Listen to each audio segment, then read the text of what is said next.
That's pure gaping.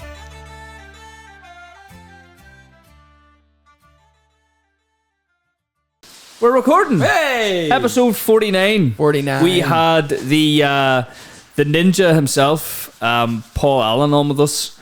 Paul came on, chatted us about his I suppose, a nomad lifestyle. Just so jealous of floating that, man. around, doing backflips, surfing, skateboarding, rollerblading, You name it. snowboarding. When there's no snow, still doing it.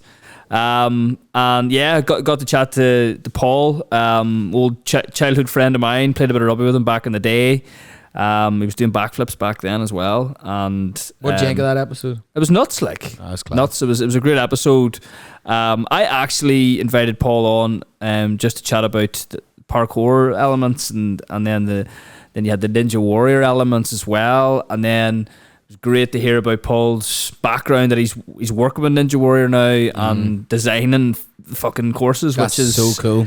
Which is one of the coolest jobs I have ever heard of, to be honest. And I've heard of a lot of cool jobs. We did a real deep dive into that, so like, I watched this. Yeah, everybody enjoy this episode just about Paul's lifestyle as well. It's out of the ordinary, but it's also amazing as well. A fantastic way to float around, do what he wants, and enjoy the work that he's sort of built up over the years. And I think everybody's going to really enjoy that. Yep. Especially everybody that knows Paul, and anybody in extreme sports or calisthenics or parkour world will really enjoy that deep dive into Paul. And we had a few wee videos sprinkled out here and there as well. That we one in particular, an old school one. We had an old school one from, what was it? Boyz Media. Yep. Boyz Media. Shout out to the Boyz Media YouTube. Look them up.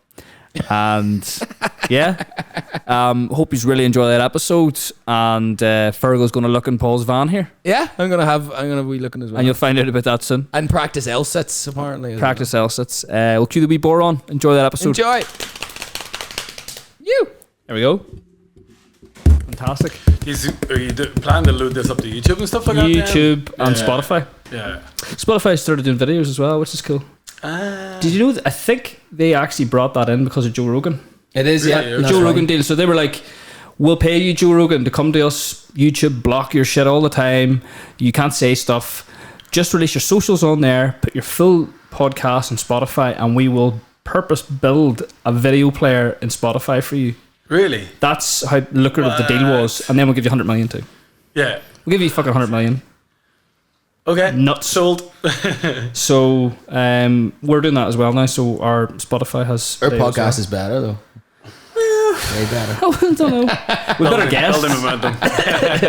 Anyway, Paul, thank you for coming to the podcast. I actually forgot myself there that we were having a podcast. I was just having a fucking chat there. I didn't know we had even started yet. So. No, scrap. We do that anyway. We do it to everybody. So, Paul, welcome to the podcast. Have you ever listened to the podcast before? I have, yeah. Just from our last conversations, and then I was like, I must Do your have a research. listen and see what I'm getting into. Any use? That's actually quite interesting Good as well. stuff, So good stuff. that's what is it. Mainly people just in the local area that you're starting, and you're going to kind of move. Do you know, how would you explain our podcast?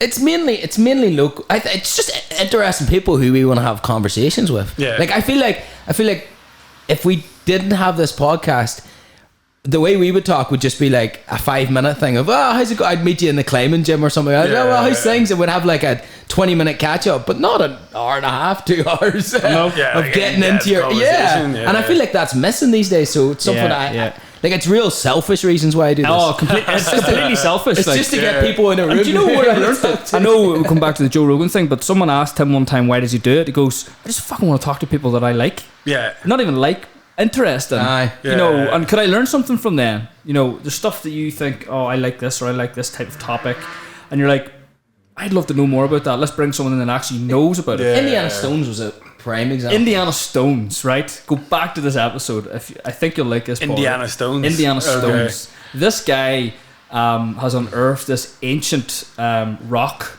culture where he lifts these big rocks like stones. And they are a part of history of these different townlands and all over Ireland. I mean, nearly every town has one. Okay. Right? And they're either buried or they can't be found, or someone goes, you walk into a town someday and Jimmy Rafferty goes, sure, there's a lifting stone down the road there, and nobody's talking about it. Okay. So these stones used to be lifted by the elders of towns, and it used to be a feat of strength to show who was the strongest in the town to lift this stone. Okay. And then they used it for different ceremonies and marriages, and it was like literally the town's special, like, kind of historic artifact. Yeah. It was lost. It was lost over time. Yeah, it's like the way Scotland and Iceland have like a real heritage of this stone lifting thing. No one thought that Ireland has it, and then this guy like uncovered this history. Have you ever seen the Puck Fair in Killarney? I've heard of that, actually. So they've got a goat on top of this pole. Yes, I have seen And this. they have a festival all weekend, and there's goats just on top of this pillar. But apparently it used to be So random. apparently that used to be up for a week. Or no, for a full week of the fest, whatever length of the fest was, but they only have it up for 10 minutes now. Yeah, I did a workshop at it because I'd never heard it before, really? and then I was like, right, what is the Puck? What's the Puck Festival? That's what they explained. It's just this random thing that was just, I can't remember the full story behind it, but pretty much just to It's class. get drunk with a goat. Pretty much. But the reason we bring him up is Fergal like messaged me on Instagram or sent me a thing, and I goes, he just sent it to me with no context. He goes, lad, that is fucking lethal what he's doing. He's got 4 documentaries being made of him. Really? He's in like Vice TV, he's in these GQ magazines, he's in fucking everything. Just Really? over the About course of these 3 or 4 stones? months last year this happened. And is he collecting these stones? He's going around documenting him lifting them all around Ireland and like telling the story of the land and all. Yeah, okay. Fuck, and then he told me about it and I goes, get him fucking on, because that sounds lethal. I just messaged him and Exactly. he got back to me. And he said, yep, coming on.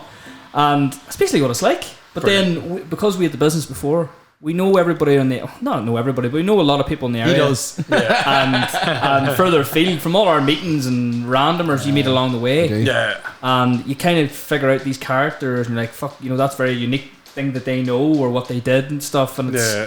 I don't know. I was actually talking to someone today about it. Oh, shit. Bang into Paddy. I'm not joking. Yeah. This is completely, I know, 6 years ago, 5-6 years ago. I bumped into him. Tell the story. Oh, just completely random. I think I don't know where I was on the way home from, but Paddy Glasgow was sitting beside me. I didn't know who Paddy Glasgow was. And then we just started, like, when I fly, because I'm flying quite regularly, I would just talk to people. So, what are you up to? Where are you coming from? What have you done? And we just started chatting, and he talked about the festival he used to have. What was it called? Glasgow. Did you ever go to it? Once. You did? Once, and it was the last one or the second last one, unfortunately. So, but then we just started chatting randomly. What a man! That's a great man to have beside you when you're on a flight. Fuck knows. Not long enough. Not long enough. Look. I don't know if it was coming back from England or it was Germany or where it was, but he was just there, and we just started chatting, and I was like, fucking hell.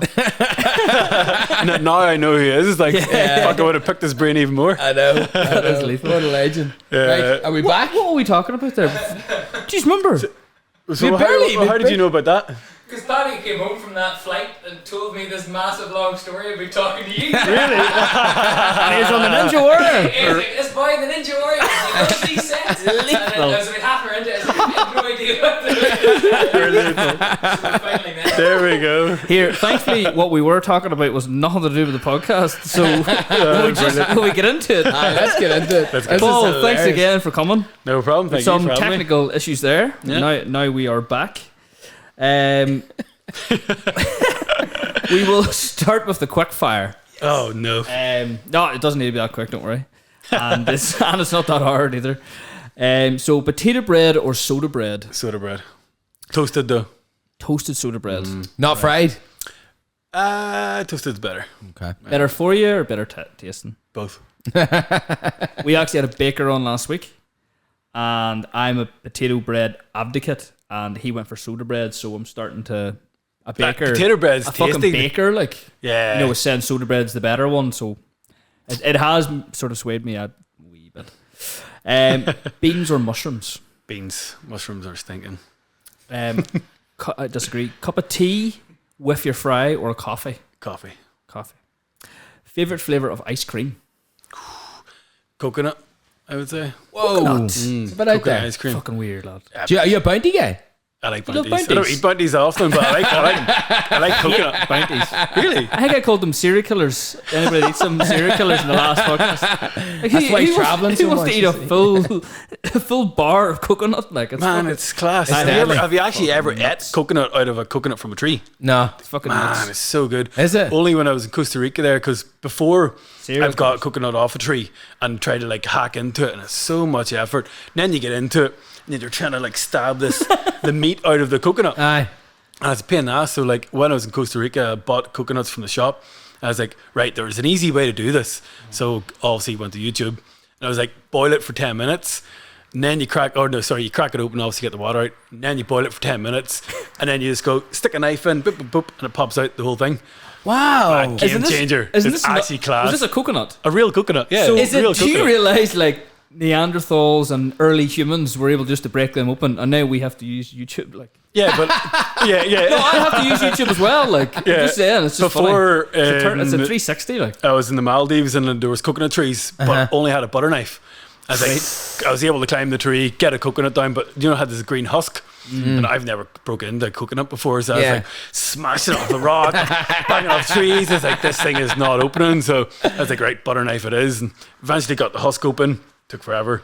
The husk is the green thing. The green, yeah, because And then then it's it's got the the shell brown. inside it. here you were fucking hungry for it, Man, I'm not even joking. Probably about 40 minutes took me to get in the fucking thing, and it was awesome though. But 40 minutes to get into it, and another 20 minutes to get the actual meat out. But I'm just getting Castaway. epic. Like flashbacks. Yeah. But Oh, just. That's what he was doing, wasn't it? Castaway for a wee while looked like a dream to me. Like, and then after a while, like, no, fuck, it's getting a bit shit here. When he was getting the fish, he was getting regular food at that Yeah, film, yeah, at that's certain right. points of that film. But what did the white part, was it, I think it wasn't as sweet as a bounty. Like, no, it's nice. Depends what type of coconut and depends how old it is, because sometimes inside it's slimy. Sometimes it's quite thick, and then if it's really old, which again I've just found out recently, if a coconut has a sprout coming out of it, you crack it open and it's like snowball of just coconut. It's meant to be, I haven't tried it yet, but it's meant to be unreal. Deadly. So it depends on what stage it is. What stage? If it's really like Is it matured or is it young? and if it's stuff a like young this? one, what would it be hard? It would be more like slimy. Right. Okay. And like thinner, and then obviously the older it gets, The older it gets, thicker, the more yeah. deadly. And there's different types of coconuts as well. Very so good. Right. Okay. yeah. Good. But try it. It's fucking awesome. It's like spuds. Can I curse in this? Like, Of course you Say can. what the fuck you want, like. Say whatever you want. I am waiting Just to be banned. realised I did I'm it waiting a to be few banned times from there, YouTube so- soon. Like, I am considering that. Don't worry. I'm considering our next steps. Death row meal. what is that? So that is your last meal. You're on death row. Death row meal. Death row meal. Death row me, I thought you said. Jesus. That's upside down. Death row move. Something. It's a film. No. Death row meal. So that is your final meal you're allowed to eat before the electric chair, for example. Christmas dinner. Who's? My aunties. Your aunties. Oh my goodness. Amazing. What does she have in her Christmas dinner? Just go, because there's a lot of controversy about certain vegetables that are on it. turkey, Yeah. Keep the cranberry off fried Cranberry with cranberry sauce. roasties. You've got options, obviously.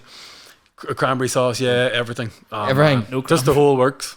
No Yeah, cranberry. the carrots, parsnips, and then Carrots, sprouts. parsnips, and then mixed in sprouts. You do peas.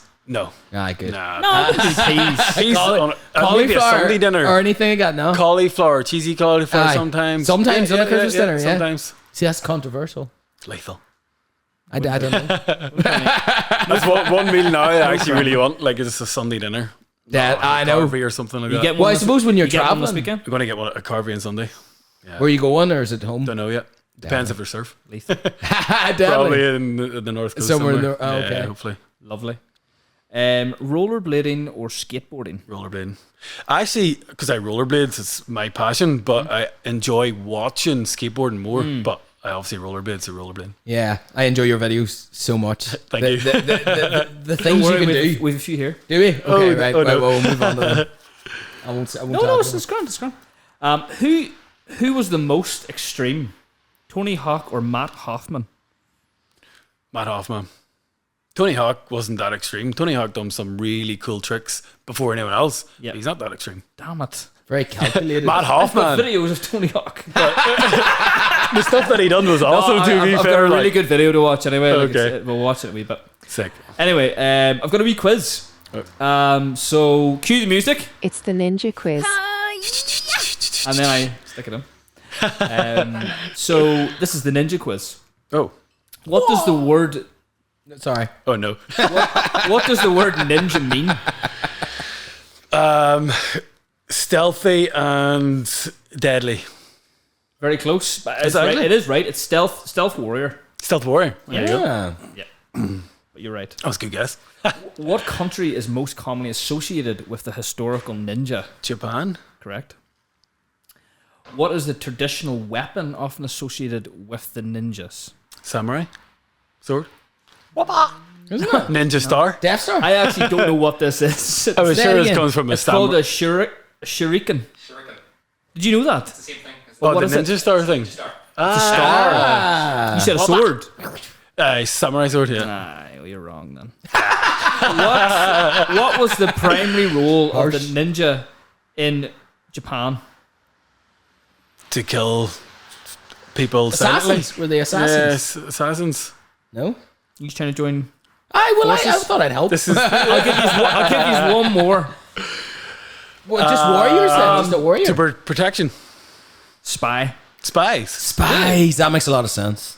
So Japan used to have, well, probably still does have ninjas, but they are spies to Japan. So Imagine being an actual ninja. Secret Service in America. They should have made Jins wear the MI6. costumes, you know, for that show. We actually had to do that for work. Did you? Yeah, because you do in every country would do like a ninja run.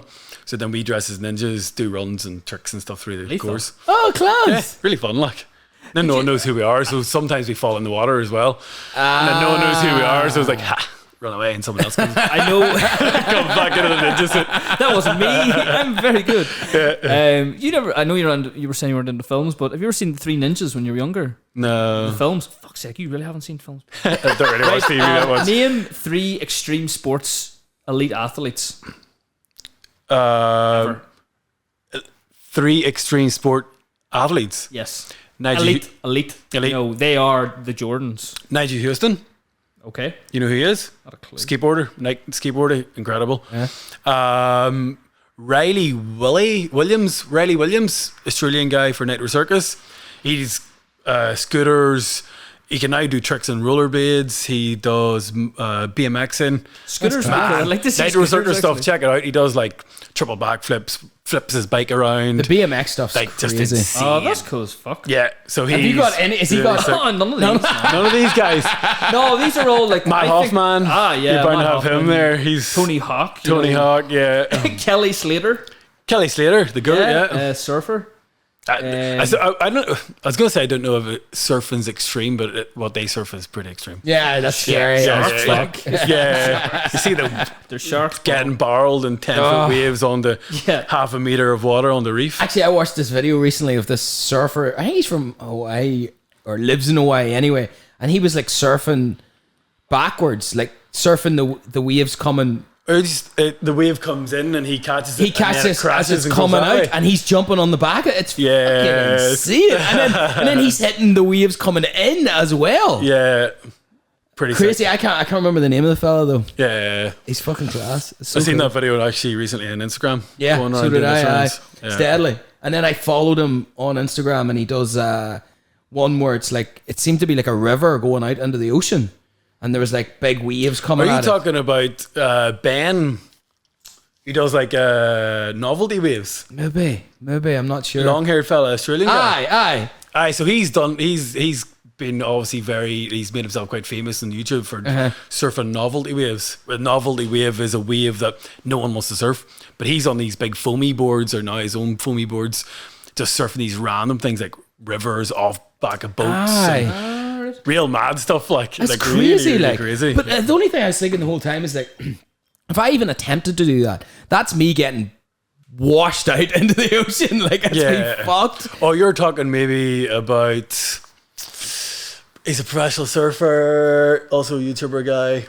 But you're talking about in Hawaii, there's a river, and at a That's certain it. time. That's exactly it. Yeah, when the river gets close to the sea, they create a channel from the river to the sea. Yes, and then as they get it bigger, then the river starts to eat into it, and this thing turns into like not like a wee 1 meter wave. Like this thing's probably going 100 mile an hour, Dunga, like. 3 meters high, and they're just like, he's just and they get ripped out into the sea. they're just fucking man.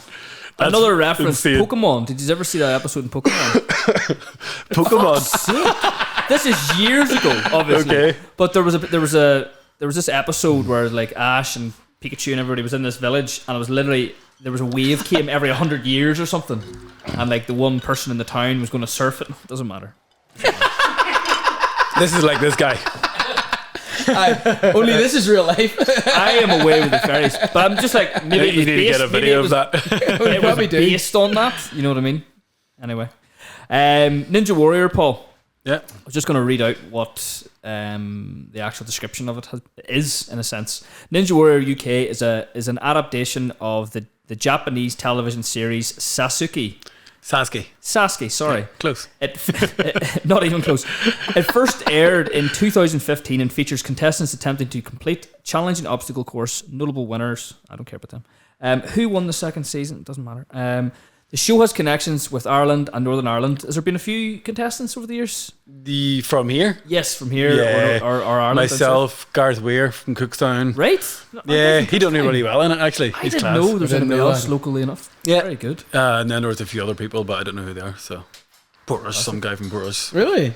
But Gareth Weir was a finalist, so he was done pretty well on it. Class. Nah, he's an animal. He He's such an animal.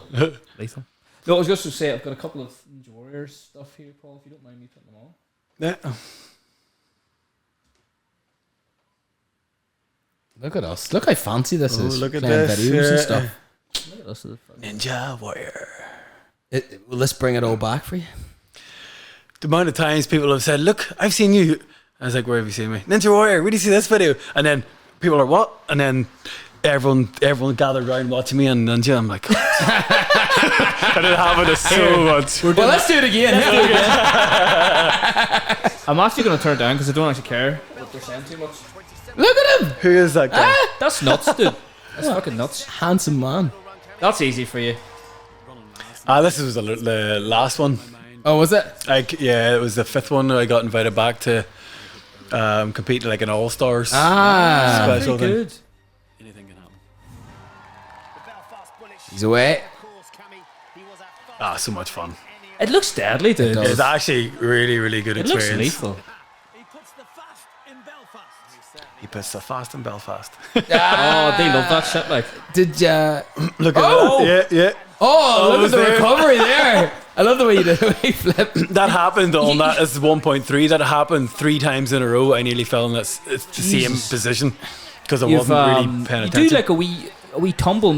I noticed in most of your courses, there's Yeah. always a wee tumble. It was all coming off that 1.3 obstacle. Do you take that risk? Do you want to take that risk? You know, being but that helps, being that though. speed. I mean, Yeah, I never went out thinking I'm going to go really fast. It was like I'm going to just go out and just not stop. Yeah, And yeah. so I just kind of like obstacle, go. That kind of thing. do you get much of a practice on the lead up to it? Don't get any None? practice. Not even No. a fucking titter of height or distances or nothing. Nothing Like, at all.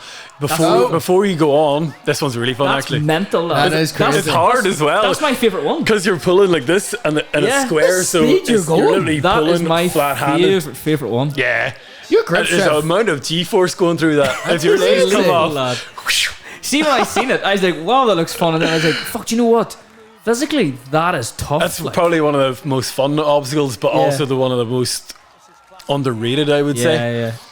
Did you climb before this, or is this kind of a recent thing? Because of my first time on this, I started climbing after that. Yeah. Aye.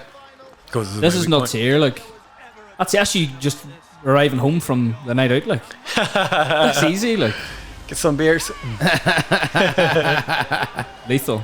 Unreal. Yeah, no, it's really, really good experience. That was my second go on it, so I did the first season and that was the 5th season. So in between that, right. I never did it again. So well, Unreal.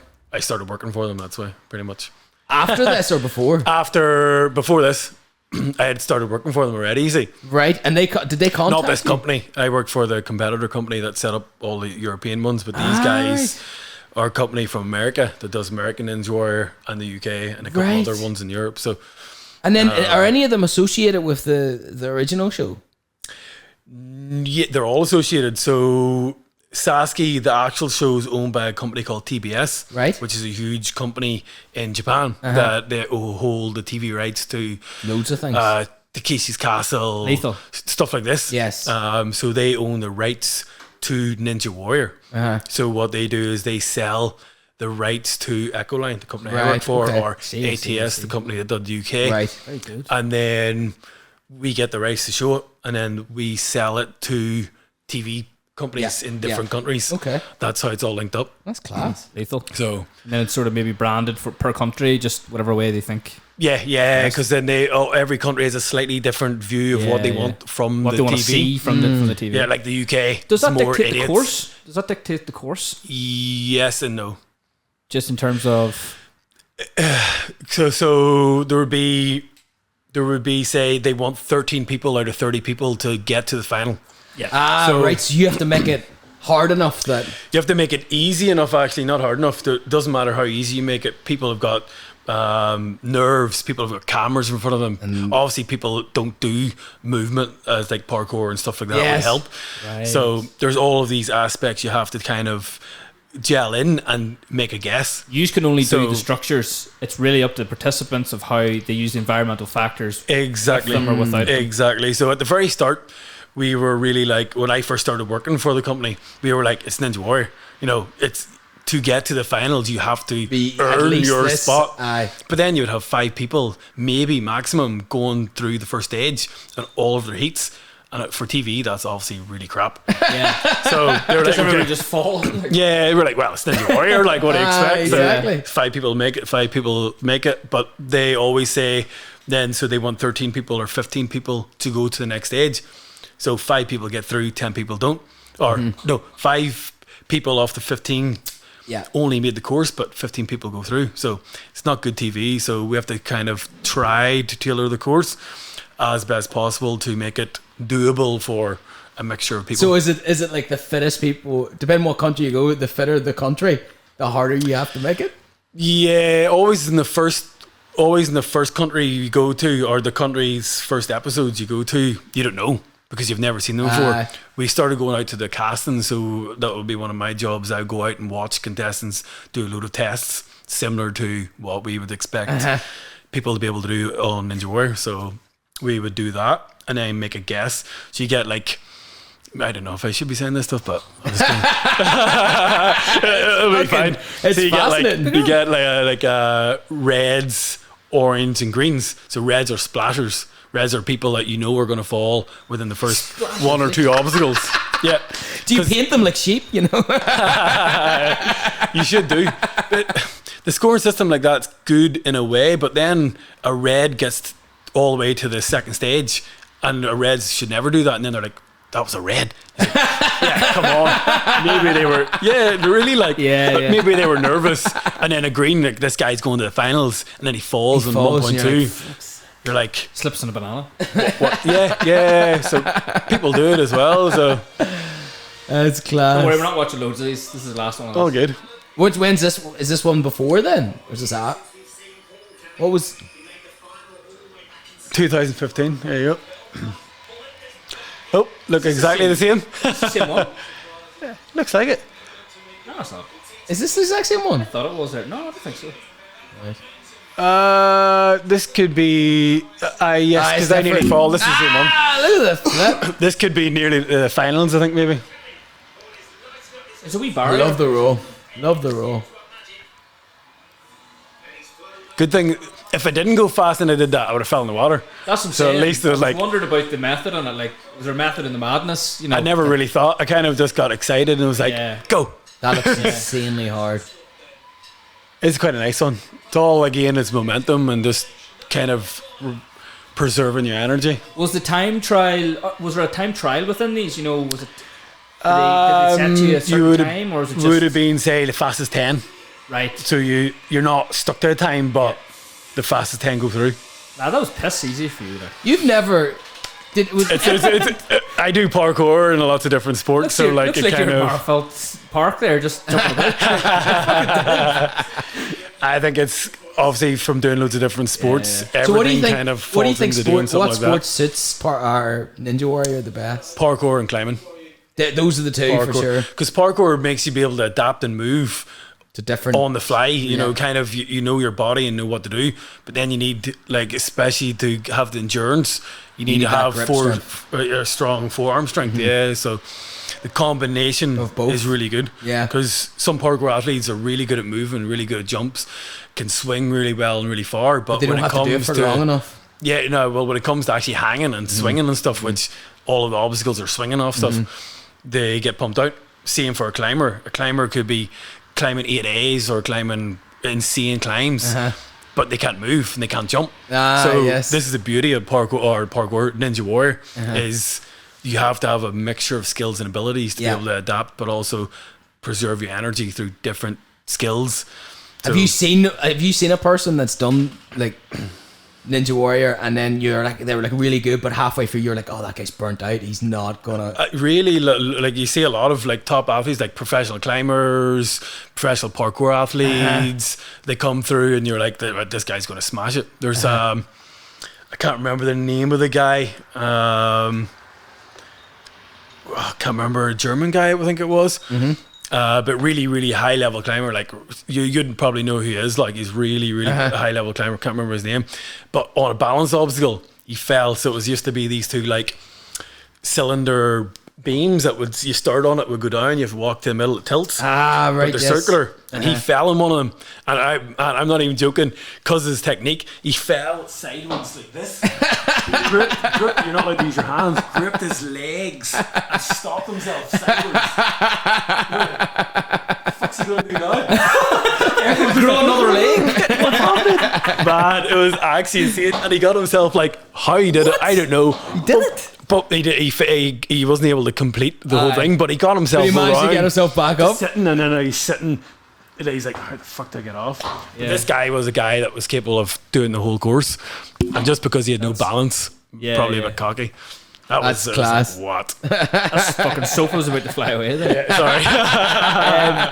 sorry. This here, I found this wee video. Man, this is a bit of a crossover actually. This is Boyz Media. Killian Sexton. Yes. Boyz Media. Da boys. He's doing well for himself. He is really well, really, really good. Man. Enjoying his content. I don't even know what age it was there. And Andrew Schultz Andrew doing Schultz some is editing doing for him too. Yeah. Some cool podcast. Magherafelt Hospital. I must have been, what, 17 there? 18 maybe? 17? Look at the hairdo. Love it, man. I think it's 2009 it said. I go from really long hair to short hair to really long hair to short hair. Oh, this is like a montage. This is 2009, is it? This is like a montage of you. It gets better. We want to see some action. We want to see some parkour. flips. Man, I wish I could still move like that. Shut up! I've seen your Instagram, dude. You wish Look at that! What? The hospital was a great spot because I learned most of my tricks Fergs, chill out. and stuff there. It fucking froze. I think, or it might be. I just it might leave be it there. Killian's. Leave Might be it there. Killian's editing. What's wrong? Aye. There we go. He's got better though. You just coloured that building. Holy shit!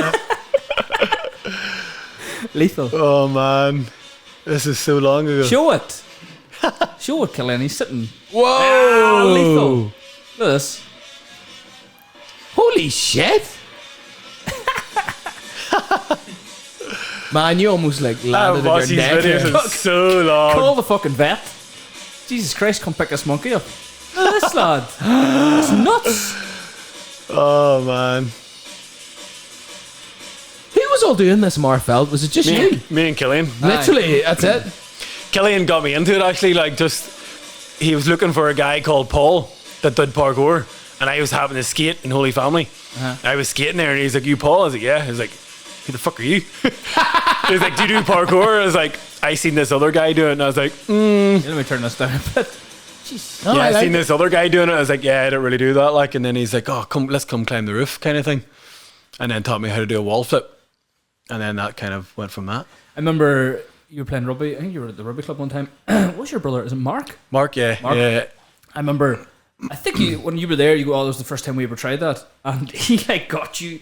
He got you in his hands like this. I with my leg, isn't it? Yeah, and then just went like that. Yeah. And flipped you in the middle of the pitch. That was funny. I think the first time I ever done a front flip was in the rugby as well. Can you do a front flip? I was like, don't know. Yes. Oh, wow. I was there for you doing that. Yeah. Wow. Oh, the balls on you. That's how long it goes back then. Like. Nuts. I remember trying to do like a wee side flip watching the Power Rangers when I was younger, and bruise my ribs. Yeah. So that was my attempt anyway. Parkour. Parkour. Just like to thank Boyz Media. Boyz. DABOYZ Media. Killian Saxon, thank you very much. Is that what he's called it now? That's what it was. Really? That was back, I think I was 14 years ago, maybe 12 or 14 years ago. 2019. Where did you find that? Just YouTube. It's on YouTube. Yep. I think it was probably still on his actual KS Media one as well. Could be. Maybe. Could be. Yeah. Old school shit like. Love that. Love that. Very good. Magherafelt was great actually for parkour back in the days. Was it? You just there's nothing else to do really. Zombie land. There, the hospital had a lot of variation of walls, some railings, and onto grass. And the grass was pretty good for falling on because it was kind of soft. It had a bit of a cushion. Yeah, it had a bit of a cushion. So That's unreal. and then Holy Family, obviously you shouldn't be climbing on roofs. Don't climb on roofs. But it had awesome roofs to climb and jump on different levels. You can jump on and jump off and stuff like that. So Stay in school, don't do drugs, kids. Don't jump off the don't roof. jump off the roofs. Did you have any serious injuries doing that whenever you were younger? No. No, when I was learning, I did eventually start having injuries in Belfast. Whenever you were doing parkour? Yeah, I wasn't actually planning to do parkour that day, but I was with a guy and we were going to have a couple of drinks and just stroll around. A guy from Tech, when I met him in Tech, and we were literally just going to the waterfront. And this photographer, there was guys training parkour, and they must have seen me because I had been training in Belfast quite regularly now, so people knew who I was. Mm-hmm. And they told this photographer, this Italian guy, that was like, Paul, he'll do tricks for you. So this photographer came up to me and was like, "Oh, you're Paul?" And I was like, "Right, yeah, I'm Paul." Like, these guys told me you can do some tricks. I was like, "Yeah, 100%." He was doing like an art gallery thing in Belfast City. Right. So he wanted to get some cool shots. I was like, "Yeah, 100%, I'll do tricks." And then I did a gainer, which is a backflip going forwards off a wall. Right. So imagine I stand here facing you. I would do a backflip but towards you. Holy So you shit. jump out, you backflip like that. And like I could do them all day long. And whatever happened, the wall's maybe 4 foot high, maybe a little bit more. And as I went to do the gainer, I had this block. It was like, don't do it. But I had already processed it in my body, so I had already started to jump. And I tried to stop myself at the same time. But I had already exploded and I just went in the air and then landed on my head. Oh. Yeah, so woke up in hospital then after that. So Were you just concussed or was it? Fractured skull. Holy fuck. Jesus. Yeah, so I got away pretty lucky. Like I had blood in my brain and stuff like that, which was pretty close to. You said it was pretty close to getting some sort of brain damage. Holy shit. Yeah, so, but I didn't. Aye, you're here. So it's completely fine. Yeah, so just in and out of consciousness for a day, and then it was out of hospital a couple of days later. So holy shit. And then parkour itself. What other injury? I broke my wrist. A wall broke when I was doing a training course in England, and I was demonstrating.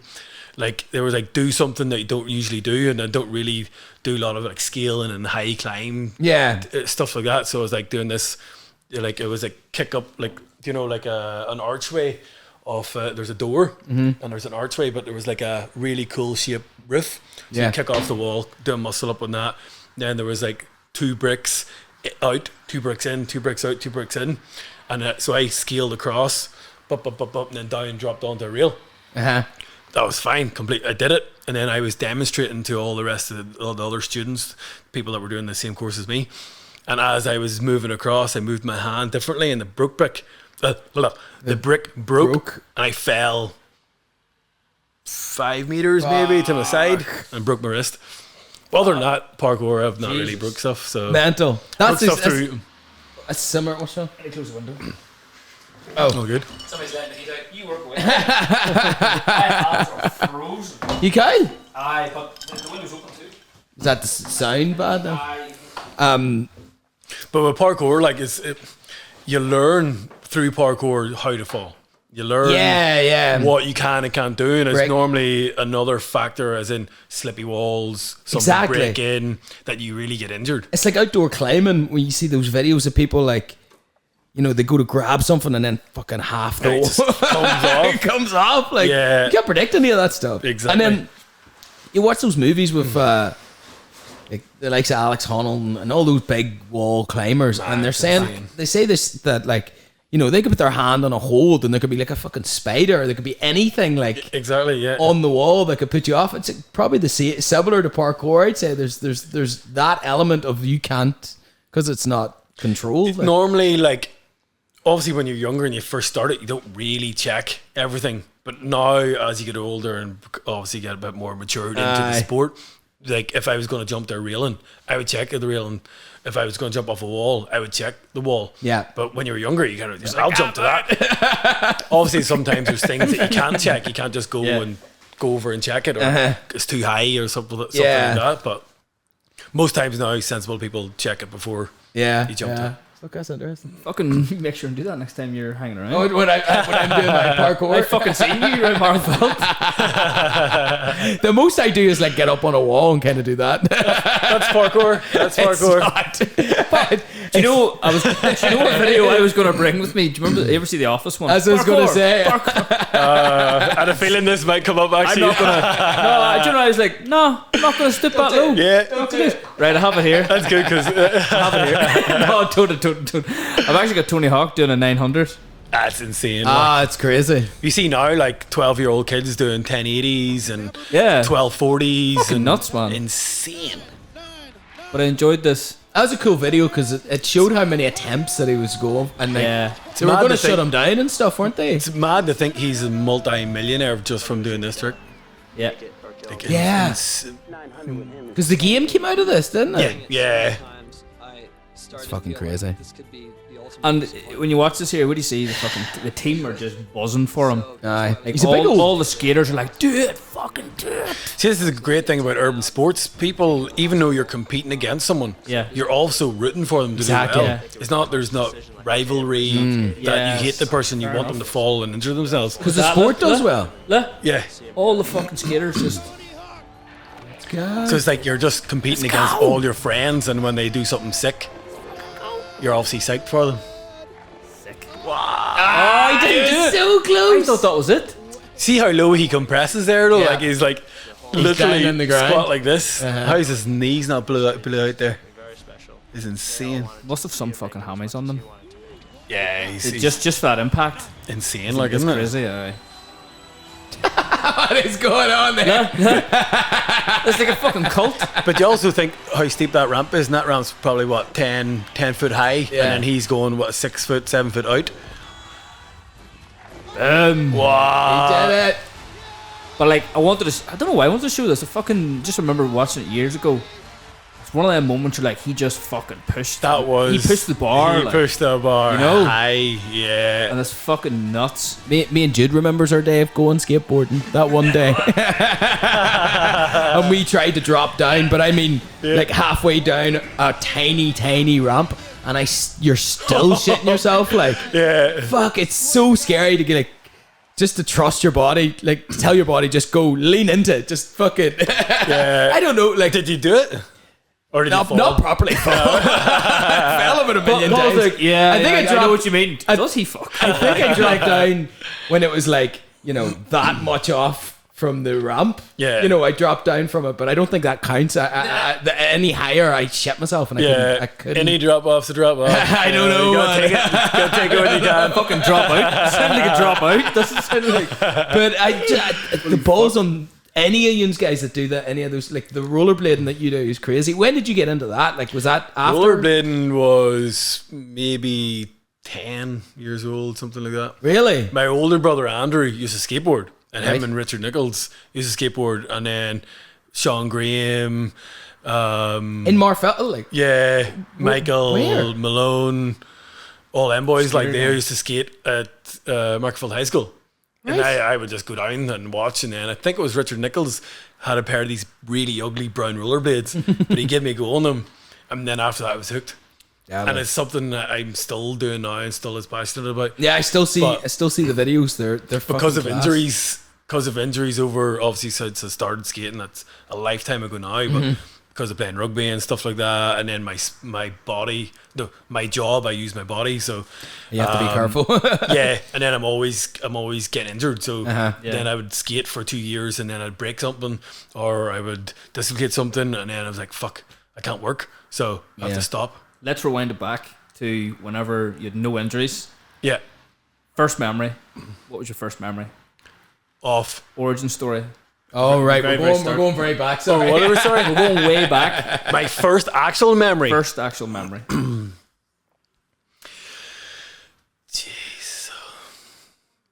I've got a couple that are probably right at the similar time, because I grew up in Tamla, Acryli. I was going to ask. Outside Upperlands. Not Magherafelt, no? No, I came to, when I was in P3, I think I came to Magherafelt. So, but we used to live at a farm, and we used to have these chickens. Right. Wee banty chickens, like wee small chickens. So we used to have one, mine was called Speedy. So how mad you could remember that from that long ago, like. But we used to have these like old barns, and beside this big hay shed had wee steps. And we used to, David, my brother, and I used to throw it off because they flapped to the ground. Obviously, we were kids, so we didn't think it was torture. Yeah. And they never really ran away after, so we would do it again. And then I threw it up, but it threw it behind me, and it caught in the roof. And we're kids, like, so we can't get on top of this roof. So we just left it there. Yeah, we came back and it was dead. So it either had tried to jump down and hit its head, but it was lying on the ground. Yeah, we used to have this rhubarb tart patch at the side of our house, and obviously I was like, I killed a chicken. Like, no, I have to bury it. Yeah. So I went around the side of the house, ripped up this. The rhubarb obviously grows massive, like, so. You telling your brother you fucking tell no one, alright? I told no one. The rhubarb tastes weird, Mom. Yeah. Buried under the rhubarb. That's fucking class. I must have been, 4 or 5 years old. It's like a wee miniature Goodfellas movie or something. That's fucking class, man. I was pretty sad, but that's still probably the one good, like, one standout memory that I have from a kid. Probably traumatic as fuck. Speedy. I'll never kill a chicken again. Almost turned vegan. Vegan for 2 days. Turkey dinosaurs for dinner. Primary school. Where'd you go to primary school? Magherafelt Primary. Did in the Magherafelt. Yeah.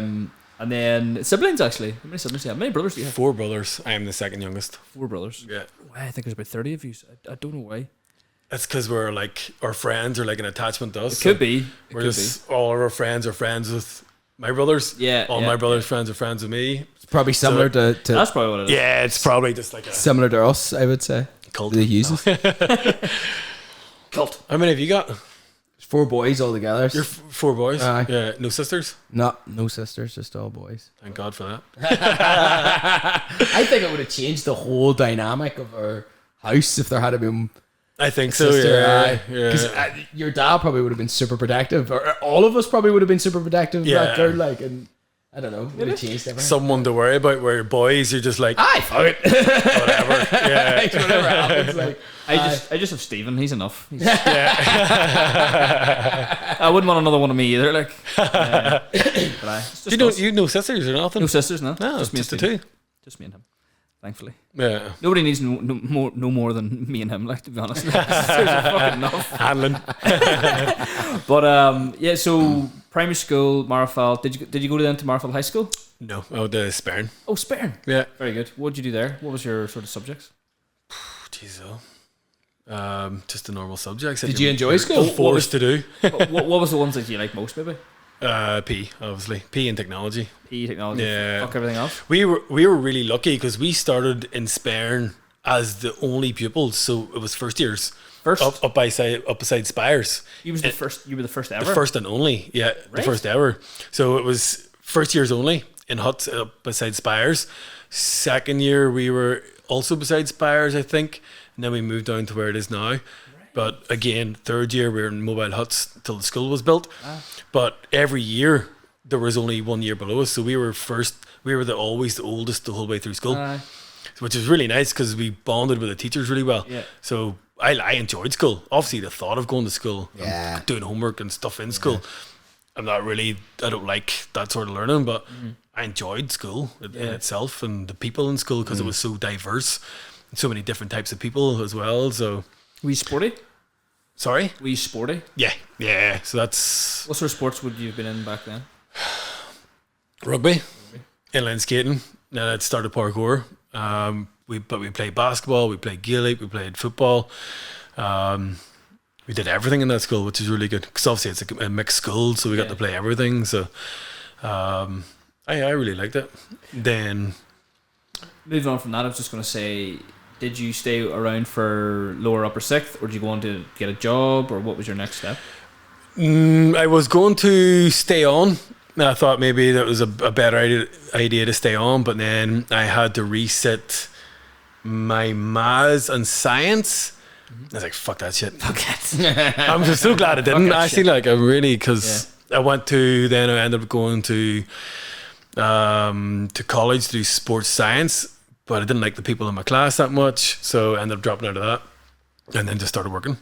Yeah, kind of thing. So. What was your first job? My actual first job? Yeah, dishwashing and gardeners. Deadly. yeah. Gardeners is a deadly restaurant, to be fair. Like. Yeah, it was really good actually. But I was 14, I think, when I started in there. Very good. And then I left, and then came back again as a waiter, and then bar. Oh, you were in the Sizzlers at one time. Sizzlers as well. Yeah. I worked at Sizzlers for a bit too. Back then, you had to make money to get a drink at the weekends. Right. This is it. Yeah.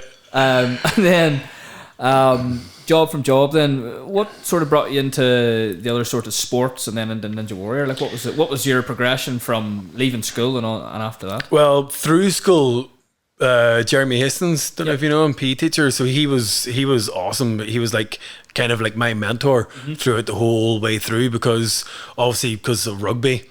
And then being able to do lots of different sports, he always brought me to, say, the second years, third years, or whatever it was, the years below. Always brought me there as an assistant. Yeah. So he was kind of molding me into a coach. And when he was teaching us, like, all of our classes were so fun. So over that period of time, say for the 4 years, from second year onwards, I just really enjoyed coaching. So after I left school, then it was like, okay, maybe I want to go down the lines of coaching. That's why I obviously then went to college. But after that, during actually the first year, I did my level 2 gym instructor's course. And then after that, I dropped out of school. I was like, this is shit. I went and did a bit of welding in 4Ds for a little bit. Ended up dropping out of that, and don't know what I did after that actually. Went and worked at a skate park and lived at a skate park, I think. Cool. Something like that. That'd be good fun. Yeah, I think it was in and around that. Belfast? In Belfast, yeah. I got back into skating a bit more, and I was at a skate park, and I wasn't doing any coaching at this time, but they actually approached me to do parkour workshops. Oh, cool. Because it's Urban Sports T13. Yes. So it was like an urban sports thing, and they were trying to build like this urban sports academy. So they had no parkour, and I was doing parkour. Yeah. Whereabouts in? It was in, do you know where We Are Vertigo is now, in the Titanic Quarter? Yes. So they used to have that building for years. Yeah. So they asked me to come and do that. I was like, happy days. So I went and did one workshop a week, and it was quite successful. And then I was like, right, let's do more. And then we ended up running programs, and then they just kept bringing me back to do like outreach programs, intervention programs with community groups and stuff around Belfast. Sounds lethal. That was class. And then I started living there, so because obviously traveling up and down to Belfast was not as good, and I wasn't really making that much money, so it was like, right, I just started living in the skate park with 2 other guys that were coaches. That sounds fun, dude. It was class. That sounds fun. It was like they had one of these really massive rooms, so we cleaned the whole thing out, put carpet in it, built our own beds, built tables, and literally just kitted the whole thing out. So it was bunk beds and everything that we built ourselves. It was just pretty sick. And I lived there for 8-9 months maybe, skating every day. This time then I would try a little bit of skateboarding, BMXing, but then I was coaching, and then we pretty much ran the park, so we were just there all day every day. And then once it closed at 10 o'clock at night, turn the music up, get the mini motos out or skate, and we just had the run of it. It was, oh man, it was actually class. Like, you make a fucking TV show about that. That sounds class. The amount of times we said like we should video what we're doing, like, because they had foam pits and we were jumping off the gantry roof like into this like 5-foot foam pit. Like if you landed wrong, you're breaking something for sure. We were just back splatting in this. Like, man, have you been in the building before? It's high, like, there's like walkways along the. So if you can see, kind of, if you're ever at the building where the building goes up and starts to turn, we were jumping at that top bit before it goes onto the roof. Mad. That's insane. But it was really, really good actually. So it's like you're like what do they call that in climbing? The climbing word, nuts. No, boys that don't really have loose a home, cannon. They just climb and then they'll just sleep.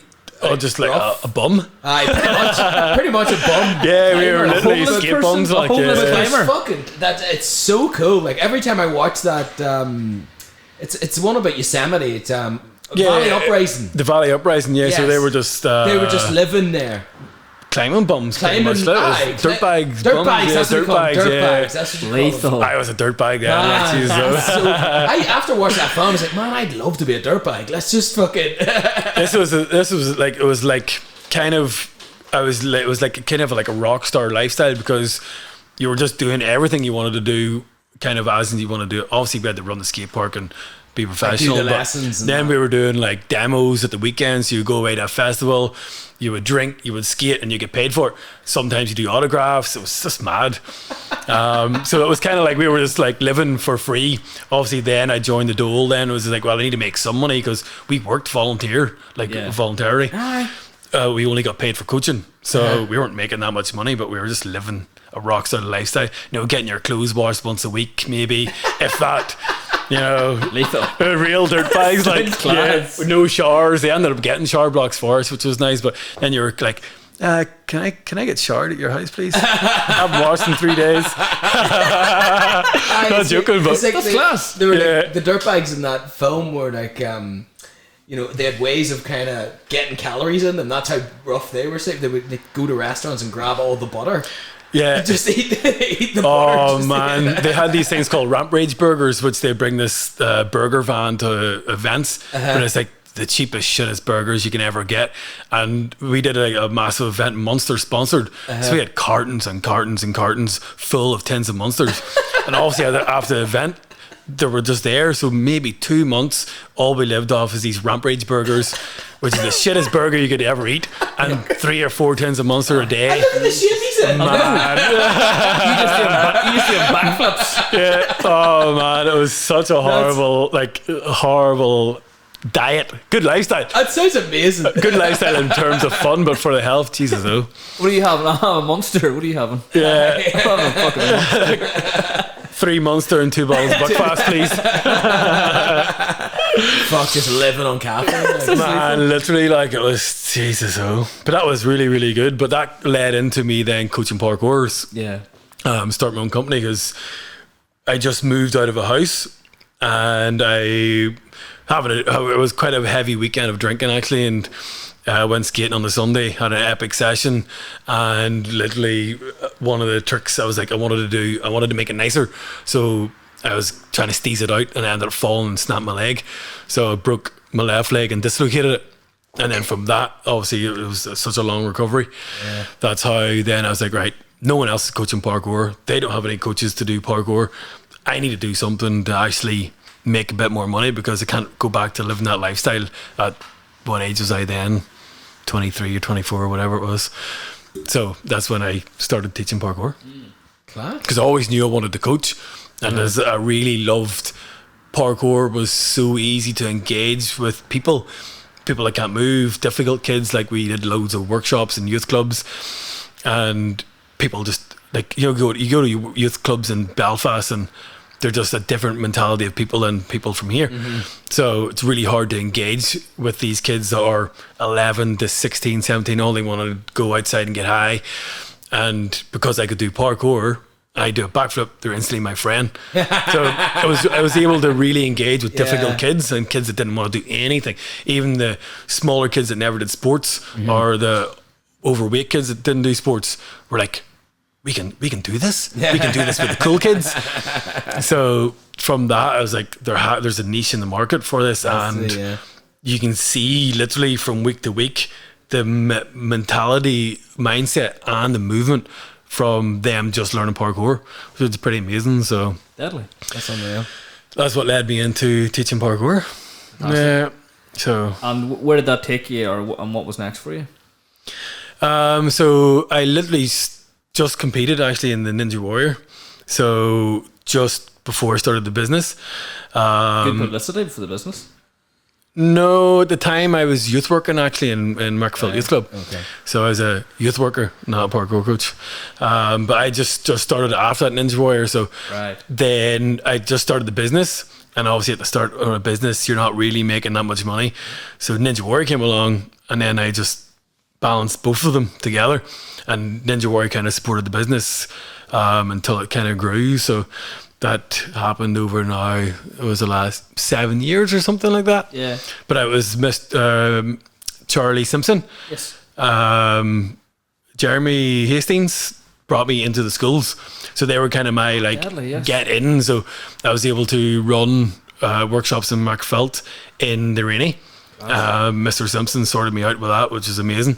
And then I ran them in the schools. And then I ran also in Magherafelt High School. And then I was like, okay, I just started emailing schools saying, okay, I've done it in these schools. Yeah. Do you need parkour? This is it. Or onto a buy and sell market page. Parkour in, I was like, okay, there's parkour in Belfast, there's parkour in Carrickfergus, maybe Bangor. So I was like, do you know what, I'll just pick these places, hired a hall and advertised it, and then it just took off that way. Wow. That's what I just continued to do, and just traveling around. And this was already you already had been at Ninja Warrior at this stage? I had already done it. Tell me about the application process. How did you even come about Ninja Warrior? How do you actually apply for something? So I didn't really want to do it. I don't watch TV, and I don't really like TV that much. And to be the first time you've seen that? No. I've seen it. Man, tortured. I thought you'd know TV or something. A guy, Paul Murray. Do you ever know strength and movement? Is it? Fuck, I haven't talked to him in quite a while. But Paul Murray owns a gym in Lisburn. But they used to have. Do you ever heard of a gym called Ironfit? Yeah. Yeah, so they were quite big, but they had a load of different movement and loads of different kind of coaches, and he is one of the coaches, and I used to obviously train there quite a lot, and he sent me this application. He was like, apply for this is all for you. I was like, bollocks TV. I was like, fuck that. But he kept doing it over and over, and anytime I'd see him, have you applied yet? I was like, man, I don't want to be on TV. Like, it's like, I don't want to do it. And then eventually he was like, have you done it yet? I was like, do you know what? It's playing on obstacles. Why wouldn't I do it? It'd be stupid not to have that opportunity if I get on. Yeah. So I applied for it, and obviously there's probably not that many people applying from Northern Ireland. So they came to Belfast, hired out a CrossFit gym, and then they used to do tests. So it was you had to do run and jump off a wall. Obviously from parkour I can jump off a wall quite high. Maximum pull-ups. They did like sticks and balls, so it was like a stick and a ball, and you have to do laps, as many as you can from hanging. They did like a standard long jump test, agility test and stuff like that, and then you had to do like an interview. This is lethal. Yeah, and then you had to do an interview in front of a camera, because obviously they want personalities and someone that can talk, and I'm not good in front of a camera, but ended up blagging my way onto the show. So that's lethal. That's cool. Yeah. It's kind of like they're like trying to find a super soldier or something. I think it's because it's really appealing to people on TV. You know, to see people. Unfortunately, I think the UK made it more about jokes and idiots, where in other countries in Europe it's about strong athletes, serious, being good. That's what it's meant to be about. But the UK didn't do it that well. So. But I think it's very appealing to people to see, like, because people will be like, oh, that looks easy, I can do that. Or a lot of questions I would get, did you do the wall? is a wall. Like, it's not that difficult really, but people make it really difficult for themselves because they don't understand the mechanics behind it. Look up, people run into it like this and splat. I'm actually baffled how many people can't do it, but that's because I've obviously a parkour There's a light bulb moment there when you told me that there now. Yeah. Just like, wow, that's the top. I could do that fucking wall now. But it's actually amazing how many people are like, have you done the wall? Yeah. It's just this because it's iconic. I don't know why but the wall's not the hardest part though. It's not. Can't be. You'll be surprised how many people actually feel it, and they do so well through the course, and then they because obviously you have to run. Depends on how long the run up is, but you have to run, and then it curves. So people look at the curve, thinking, "Where's my first step?" I need to put my first foot. Before they know it, they're already halfway up the wall and in the wall. Aye. And then, but by the time they look up, they've already stopped momentum and fallen back. So, it's all technique, I suppose. Well, what did that lead you into then? So you're a Ninja Warrior, you started your parkour business, but you were getting around a few different schools and different events and stuff. What was next after that? To actually start working for Ninja Warrior. So in T13, I was training parkour one day, and a guy, Aslan Steele, was doing the job that I do as like a professional course tester, you would call it. He was over setting up a calisthenics professional team. Course tester. Yeah, that's what professional course testers like. Yeah, we get paid for what it. A role. It's pretty cool actually. So very thankful for that. But it happened to be in the right place at the right time. Literally, he was setting up a team. He's from England. He was setting up a team with a bunch of guys in Belfast in the skate park that I was living in, and I was just happened to train, and he was walking to the toilet. And he was just like, because as a course tester, we show the contestants how to do the course. You get a briefing. This is the rules. This is what to do, what not to do. Here's a demonstration from a course tester. And he was one of them when I was doing it. So he looked at me and I looked at him. I was like, I know that guy, but I couldn't remember from because it was months after. Yeah. And then on the way back from the toilet, he came over to start talking to me. He's like, "You're Paul." And I was like, "Yeah." It's like, and then it clicked, and then we just started talking, and we got on. And it was the month after maybe that he had messaged me and 3 or 4 other people about a job in Denmark, and I was. It was like, "Do you want to do Ninja Warrior in Denmark?" And I looked at it, I was like, "Yes." I didn't even ask, "When is it?" I was like, "Yes." And you said away. Just yes, and I was the first person out of all of them to reply. So he's like, "Can I ring you?" And I was like, "Yep, 100%. Started ringing. I thought it was to compete. And he started talking about it and blah, blah, blah. "We're going to get your flights." I was like, 100%. It's like this getting better and better and better. And he's like, "Yeah, and then you're getting paid for the role." I was like, "Whoa, what?" He said, "Yes, it's going to be a job. Like, you're going to be testing the course." And I was like, "Wow, this is too good to be true." They're going to let me do this? Yeah, like literally, that's nuts. And it was only because I was like, "Yep," straight away. I was the first person out of all of that people. Oh, class. So if someone else had got there before, I probably wouldn't have had the lifestyle or the experiences now that I've had. Yeah. So that kind of led on to that, which was one. I didn't get a job for probably another year, and then after that, it just snowballed. I was doing 5 to 8 productions a year in different countries, and that kind of coincided with then obviously growing the business to doing workshops all over Ireland and stuff like that. So that led me up until COVID, pretty much. So now I still work for the company for Ninja Warrior, but there's not that many shows in Europe now. So we do Poland still, and they've run now 7 episodes, I think. And now we do a project called Gov Games, which is in Dubai, which is like Ninja Warrior on steroids. It's epic. So think of Ninja Warrior, right? It's one obstacle.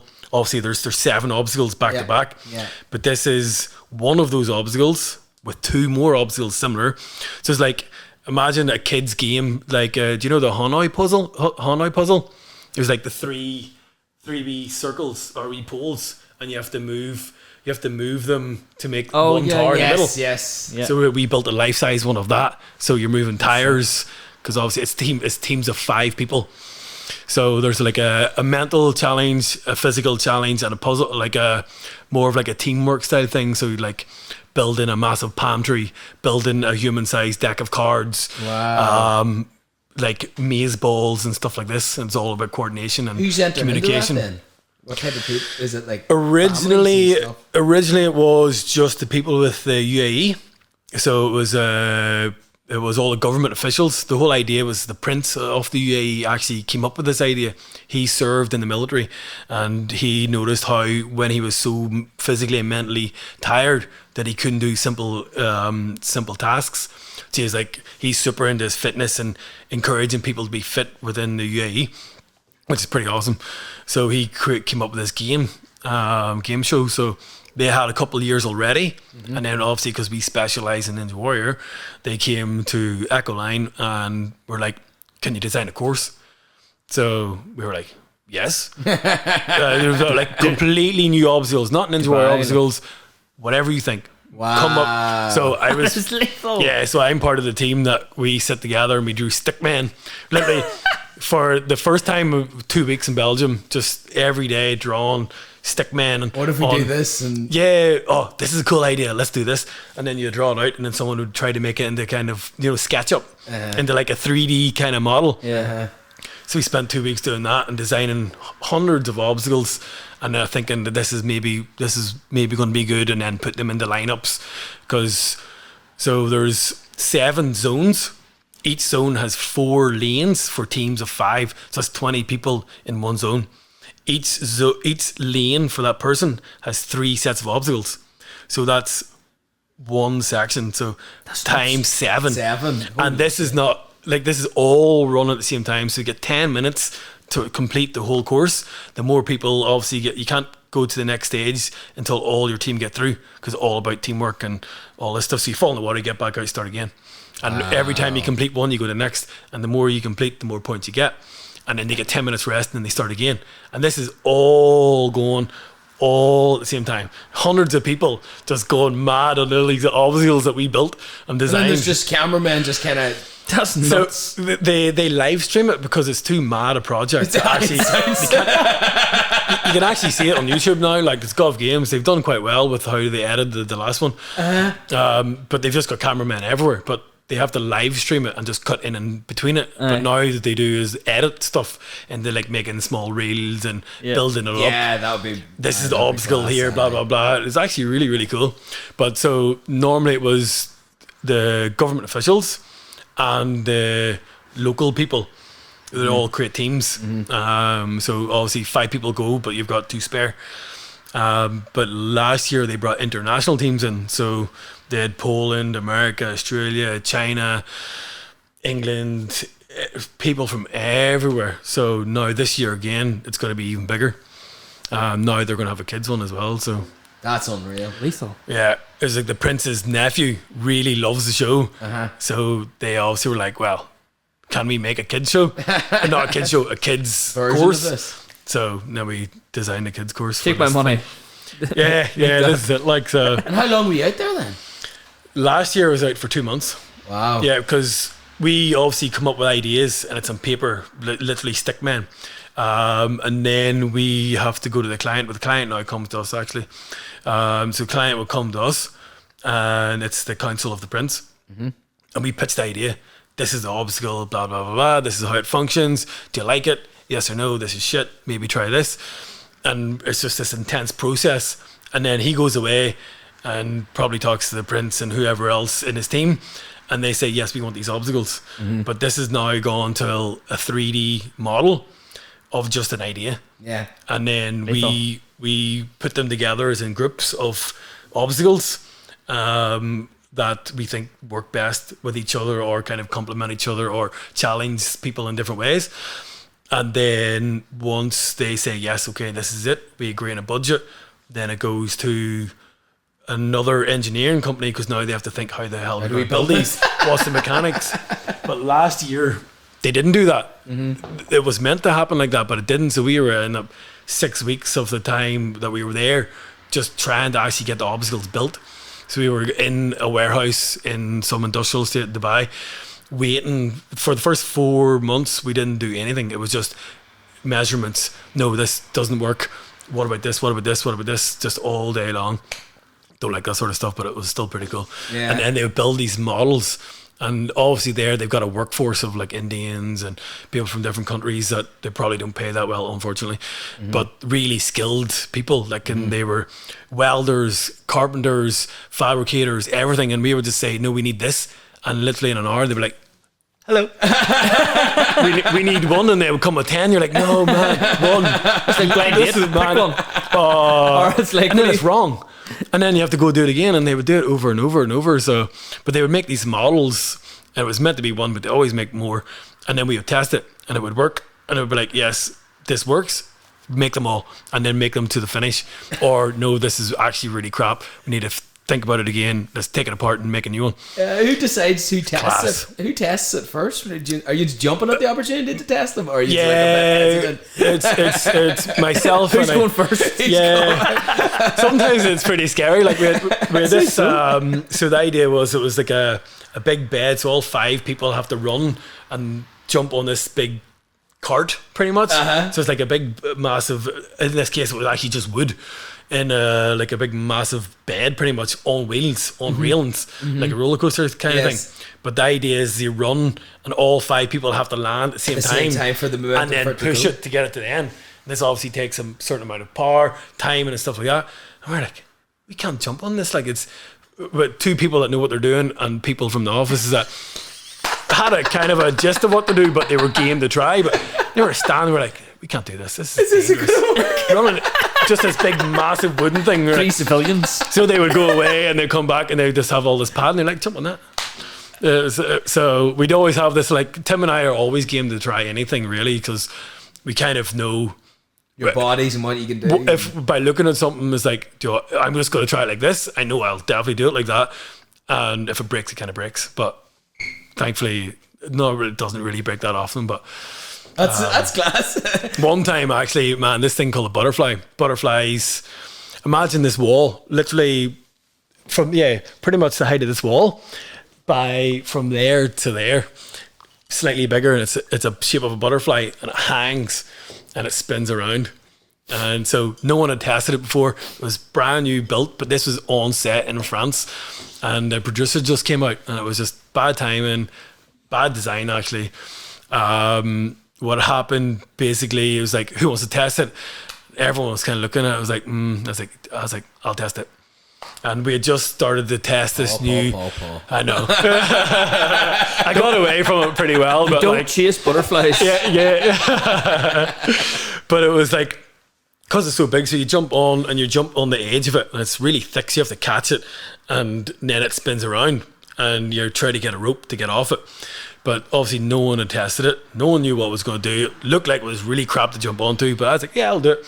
But we had just got these new pool designs that had a net 30 centimeters under the water to stop the impact, because the set itself was in cans above a car park.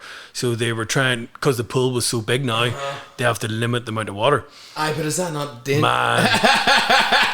So I jumped out this thing and it moved a little bit, but I just looked as it looked.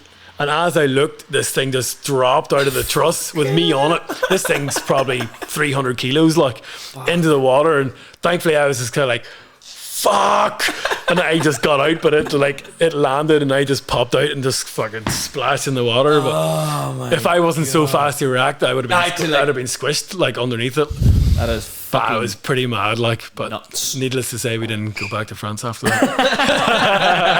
Fuck you guys. Unfortunately, in France. actually, we lost the show. Anyway. It must be fucking mental though, whenever you do get through that design stage and through the brief stage and the client stage, and the course is there, or at least an obstacle maybe you had your hand in. Yeah. And you're like, fuck, this is cool this has just came out of nowhere. Yeah. You know, this is my idea. It's a concept that's just been created in front of you. Yeah, man. The feeling of that must be incredible. Like, do you know what? Like, obviously it's a really cool job, like, and I'm just so thankful I've been in the right place at the right time and was game just to say yes to go. So just to see the whole process from even just the Ninja Warrior, but obviously to this the design phase is just incredible. It's mad to see, like, when you see these things on TV, you don't think of all the things that go behind the scenes, all the way from just organizing people to pick up towels or to clean the obstacles, or obviously to think of ideas of obstacles and stuff like that. So it gives you a much more appreciation of what actually goes into productions like that. Making production, like whatever production it is. But it's incredible to see, and to get feedback from the contestants. Like, that was amazing. Oh, can't wait for next year. And like, you just see the buzz on people's faces, and you're like, well, I've been part of this. Like, and people look up to you, obviously, then, because you're demonstrating them what to do. And we can't obviously give tips and stuff in Ninja Warrior, but you kind of be that person that people kind of relate to. Yeah, it's awesome, like, really awesome. Lethal. It's so crazy. thankful to have that as a job.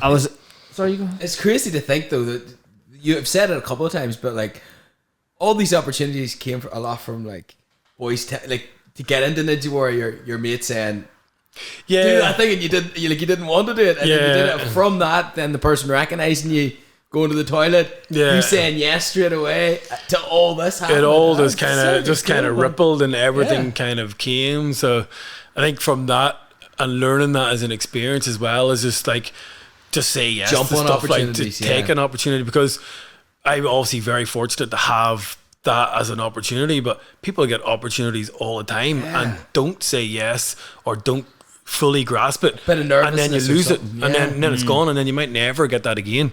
Where if you just say yes, maybe it's shit, just don't do it again. You know, you experienced it, but like, too many stuck on their own shit. That's it. Like, it's like, obviously you can be feared of doing things, or like changing your job, or changing, like being a little bit out of your comfort zone. But like, if you don't do that, what the fuck are you going to get? We like, talk about that a lot on this podcast. Nearly half of our guests mention that. That you need to push on like that. You need to just push through that shit, especially like any like environmental factors, family, friends. Like, oh, don't be doing that. Don't be doing that. Move out of that sort of shit. Don't move out of that lane. And we find that a lot of the guests that we brought on, you know, as I think they're interested. Me and Fergal love bringing them on, and they do push their boundaries a bit further than normal, if that makes sense. In a sense, I think you have to be uncomfortable sometimes to progress, especially like a self-development or in a sticky situation with business. Like, if you're not challenged, how are you going to improve? You know, this is where you learn and develop yourself, or develop your business through those hard times. So people need to do it more, really. Correct. What's that one? You love that quote. Is it Kim Kardashian said it? Oh no. It's lethal. Oh, it's like, go ahead. People got to start working more, or trying more. No, it's your woman that said it on the podcast, got herself in trouble, the Stephen Bartlett one. Is that what you're talking about? It could be. Oh, there's only like a certain amount of hours a day. Everyone has the same 24 Everybody's hours. got the same 24 hours. I do kind of get that, like, but the way they did it was stupid. Like, I think they were born into a millionaire family. Like, it's a wee bit different. No, just a little bit. It's just a little million or so. What do you fill your time with then? Well, what's an average year like? You know, a normal circuit around. Oh, jeez, though. Or is it different every year? There is no average. There is no average Not year really, for no. me. Like, no, works for me, and I really like this lifestyle. Is like, I could be called tomorrow. It's like, okay, can you come to Belgium, or can you go here, or do you know what, this job's not actually happening anymore, and I just have to continue and do whatever. So I don't have any routine. Like, literally now I've got more routine than I've ever had, because now I'm on a rotation based work in Norway, what I was talking about earlier. Right, okay. So I work for 2 weeks and I'm off for 3 weeks. Right, okay. Last year I worked a lot in between that, because I was trying to break into a different area of work, which is working on wind turbines. So I worked a week or 2 weeks in between my rotations off, which was good. But normally, if I'm not working, which is a lot. Was that climbing up and fixing wind turbines? Is that what you were doing? Blade repair. So like you hang on the blades and repair them, pretty much. That's class. Does that repel? You Actually, must the first get danger time- money. You must get danger money for You that. get paid well, like you do get Christ. paid well, which that's why you can work. But I work like Couldn't now. pay me I enough. work for 2 weeks, but I work 161 hours. Like, that's the paid hours. So that's a month's work for someone. But I work that in 14 days non-stop. So I make a month's salary in 2 weeks. So people think, oh, you only work for 2 weeks, but I work 12 hours a day if we work, but we have to be at work. You have to be there. have to be at work 12 hours a day. So, but then on my free time, surf, skate, climb, camp. Well, I don't climb as much anymore, but normally I would like to climb a lot, but do a lot of camping, surfing and Where do you skating. camp at these days? Everywhere and anywhere, really. Yeah.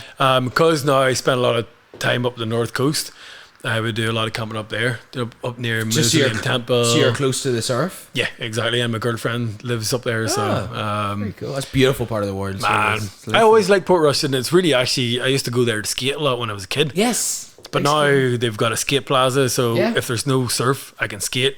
And obviously, if I'm not doing them, my girlfriend's there, and if I'm not doing that, I'm camping. So And you could go it's so sick. down the coast, go to Fairhead, and if you wanted to do some bouldering, you Exactly. Get it. If you had the If I had the pads, that if you place had is the dangerous. pads, it is very dangerous. Have you talked about it before? He's done it before. I don't know if I've talked about it in this podcast. Probably have. I don't know. You did something Fairhead, Fairhead, didn't you? epic. It's epic. But do you Such an ever do you epic notice place, how like dangerous it is? The fact that once you go down to the boulder field, Yeah. there's no signal. There's no phone signal. Yeah, this So if is it. something You're dead, happened, you're dead, like. if something happened, someone got injured, someone would have to hike out there. And it's not an easy way to get in either. You're Yeah. almost climbing to get in. Yeah. So basically, Fairhead is like, obviously, Fairhead's a big head just after Ballycastle. Where people do. No, I know it. But I it's know it. fallen rocks Yeah. that came off. Like, these things can be anything from 2 meters to 6-7 meters high, like, crazy. and they're all on a hill. So people, Rob, I said the guy who wrote the book. him and his wife Yeah. went up and programmed all, like, made a book with all the routes on it. Lethal. But also people over the years have built up platforms all of it out of rocks to kind of make it flat and half safe. But you need to have like Half 3-4 mats Yeah. just to fall on. And if you fall and you don't hit the mat, you're down the hill. Yeah. Literally, and it's that sketchy, but man, it's such an That's awesome place. class. Oh, I used to love Epic going place. down there. Loved Good it. luck with that, lads. I know. Nowhere near that. But there was only certain ones that I could, like, I didn't have the ability because there's only a few 5. It's all really hard climbing. It gets to 6 very quickly, and Yeah. I don't know if I have the skills to, like, like indoors you can climb that, you can try all you Yeah, want, you're but falling on the flat, safe mat. exactly. But you do it outside, you're like, I don't know. But like, it's even just a fun day out just to like watch people battle and you climb. And I've been two or three times, and every time I've seen dolphins. I seen single once. time. I seen once Beautiful. dolphins, but it was like a host, like a what Like do you a call proper them? pod. Pod. I was about to say squad there, but a pod. It's incredible. Like, Yeah, such a great day. Beautiful, beautiful place. Yeah. Fantastic. That's cool. Yeah. Do you had a camper van, didn't you, at one stage? I was talking to you? Yeah. So when I'm home now, I pretty much live in my van. Deadly. So that was kind of another. Is he living your life? He is. I'd love a van. That would be unreal. My brother got one, Joe. Go get one. Man, it's such a good lifestyle. Like, it's because I'm always moving around, and I used to live in Belfast, and once I moved away from Belfast, then I was just staying. It was either camping or staying at my parents' house, or Yeah. I just wasn't home really. So I was like, I don't want to be stuck. I don't want to be stuck in Magherafelt. Not that I don't like it. There's nothing for my style of living to do. Yeah. I don't want to be in Belfast because I don't like cities. And I just started surfing. I was like, obviously a van, because with my business, I had vans. Obviously to carry equipment. But What was the van that you had? What was it? I had my first van was a long wheelbase Transit. It was a Nice. high roof. Nice. So because I lived in Magherafelt, I was traveling to Carrickfergus one day, and then I was going to Bangor, and then I was going to Belfast, maybe I was going to Ballymena, and I was like, sometimes I had to just drive there. So my uncle built this wee fold-out bed on chains that came off the side of it. So I Class. always organised my boxes. That then I would just say, do you know what? I'm going to Belfast tomorrow. I'd just drive there and sleep in the back of my van, and literally a roll mat and a sleeping bag above my equipment, man. And I did this. I don't know, for 6 months. I barely slept in a house. I was either camping in my van or camping in the forest, and literally for 6 months. Do you find it easy to fall asleep in situations like that? Do you usually fall asleep very quickly, or does it? I'm cursed by sleeping. Actually, I don't sleep that well. Do you know? In the best of times, I sleep best when I camp outside. And actually in my van now, because my van's, it's got like the beds in behind because I built it like a bit for a shower, so it's kind of like a wee cave, and it's just so comfortable. So it's kind of like I like it. I love how you say that's so comfortable, and then everyone like, you know, be better a bed. Oh man, I get excited, and I've been now living in my van as such, like obviously on and off, but in my van for the last year, and every time I go to my van, I was like, I can't wait to sleep in my van. That's class. Yeah, literally, like, so. That's so cool. You need to do that first. Huh? You need to do that. I think You need to be able to surf first. You don't need a lot. Like obviously, because I'm living in my van, I need to have a big van. I can stand up. I can get changed out of a wetsuit. I can have my skateboard or my rollerblades or whatever in my van, and surfboards.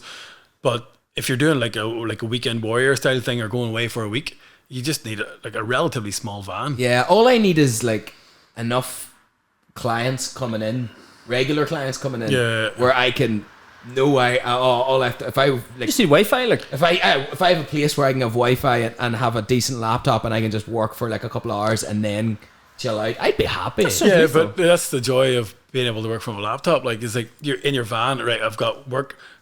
I go to a wee cafe. Go to Ground Cafe or whatever you want to do, and then just sit in the cafe shop until you finish your work. Right, I'm gonna go climbing. Yeah. Or I'm gonna go throw stones at birds or whatever. whatever you want to do in your spare time. He does that. I fucking hate birds. When are you going to do that? When are you going to get a van and travel? I don't know. I have all these different plans. Like I'm trying to build a house and all this here. Oh, fuck that shit. Get a Trying to van, build a lad. house. I was trying to get lad. plans. You can build a house inside a van.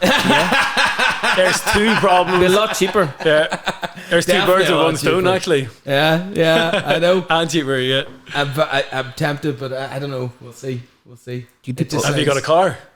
I do, yeah. Sell the car. Sell the fucking Buy a car, van. lad. I get good money for Do it. it. Do it now. Especially if you want to go climbing, throw your climbing shoes in the back, throw a boulder mat in the back. That's the why I boulder hate- mat falls out to a bed. Aye. There you go. Going to Belfast and climb, even though it's not that far, like, but it's still a lot of hassle to kind of come back and forth. It's funny though, like when you're in Europe and you talk to people, oh, I drove 3 hours to go climbing today and 3 hours back. It's, I'm not complaining. it's nothing, but we complain about driving 40 minutes up the road.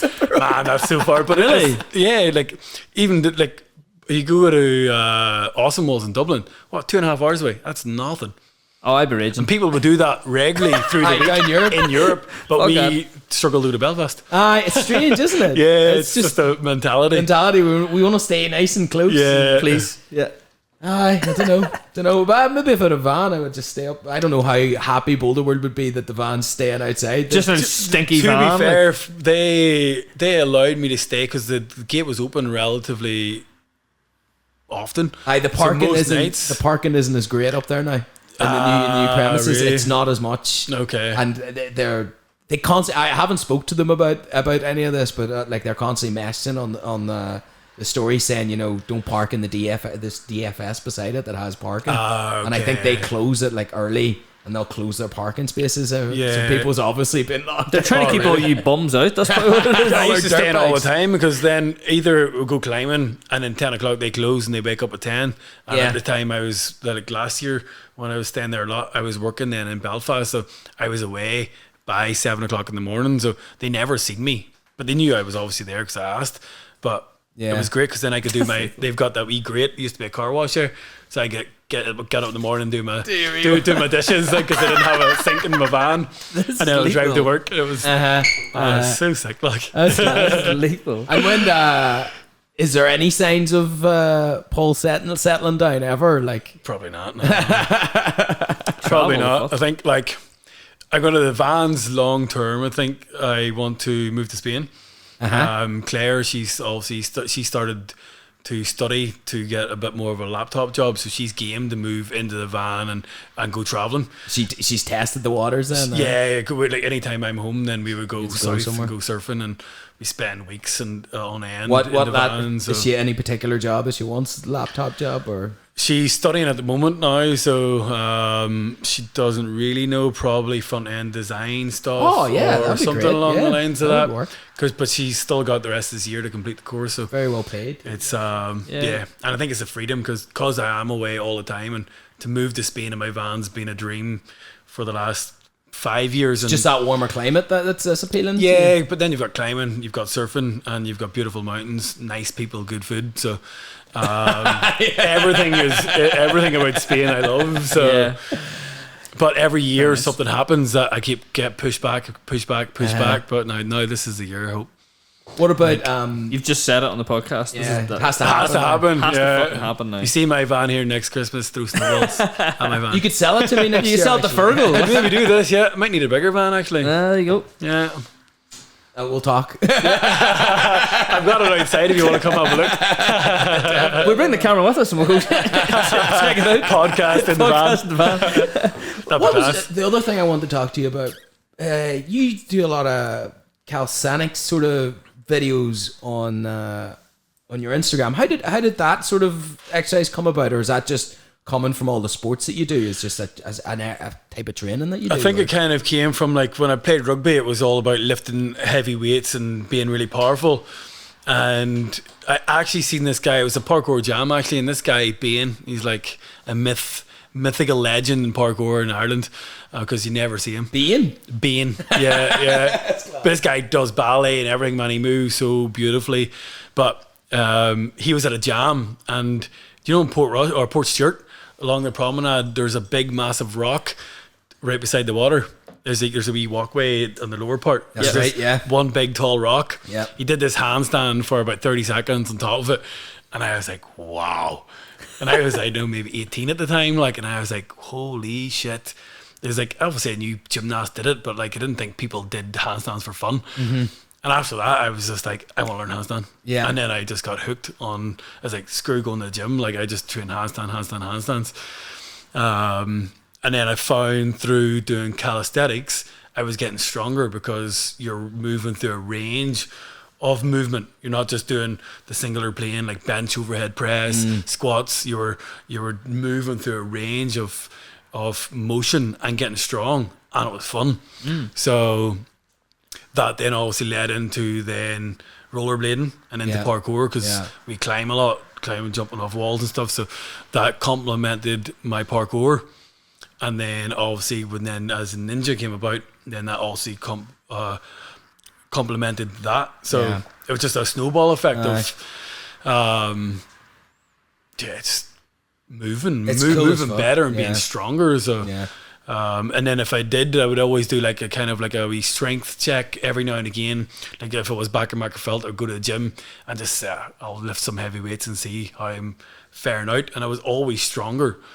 And I didn't lift weights for months, and I would always be stronger or the same strength than I had been before. So it's funny, I watch your videos and you do some crazy handstand or that tight, you're just flat. A planche. That planche thing. Yeah. And you're like, oh, that wasn't as good as the last one I did. I was like, fuck you.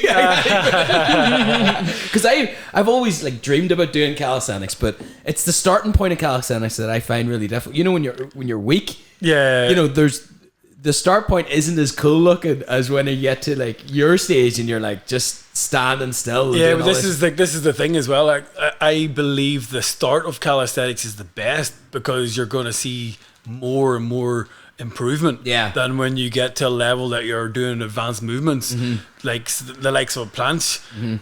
I had been training calisthenics for 5 years before I even got anywhere near planche. And when I was I want to do a planche, I trained that planche, and it took me maybe 6 months to 8 months to nail it. And this is already after 5-6 years of doing calisthenics. But when you're a beginner, you're improving. You're 5 seconds more in a cruise stand. You've done one extra push up, one extra pull up. And that's obviously from coaching as well. You see people are just I'm hooked, I want more, because you progress so fast. And when you get good at one thing, you change something slightly, like an angle or maybe a slight bit of a technique, and it's starting again, and it's wow. To be fair, whenever we were climbing loads, me and Michael, obviously he was able to do this way better than me, but I was like always trying.